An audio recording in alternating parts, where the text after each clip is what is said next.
অনেকেই কিন্তু এই তাল চিপার ভয়ে তাল খাওয়াটাই বাদ দিয়ে দেন। তো আজকে আমি আপনাদের খুব সহজেই কিভাবে এই তাল থেকে রস বের করবেন সেই রেসিপিটাই দেখিয়ে দিচ্ছি। Let's go. প্রথমে তালটাকে বড় সাইজের একটা তাল নিয়েছি। এই তালটাকে আমি মাটিতে আঁচড়াতে আঁচড়াতে এটা কিন্তু একদম নরম করে ফেলবো। আমার কিন্তু পাকা তালটা নিয়েছি, আবার কাঁচা তাল নিতে যাবেন না কিন্তু। তারপর দেখেন এটা কিন্তু অনেক সফট হয়ে যাবে। সফট হওয়ার পরে এই তালের যে খোসাগুলো আছে না, এই খোসাগুলো কিন্তু ইজিলি উঠে আসবে। আপনার কোনো ব্যাগ পেতে হবে না, আপনার কোনো টানা হেঁচড়াও করতে হবে না। খুব আলতো হাতে আপনি এটাকে ছাড়িয়ে ফেলতে পারবেন। ছাড়ানোর পর আমি এটাকে 30 মিনিটের জন্য পানিতে ভিজিয়ে রাখবো। আমি আরও একটা সিক্রেট রেসিপি বলছি।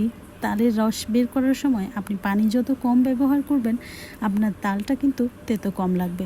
পানিতে ভিজানোর পর এই পানিগুলোকে কিন্তু আমি ফেলে দেব।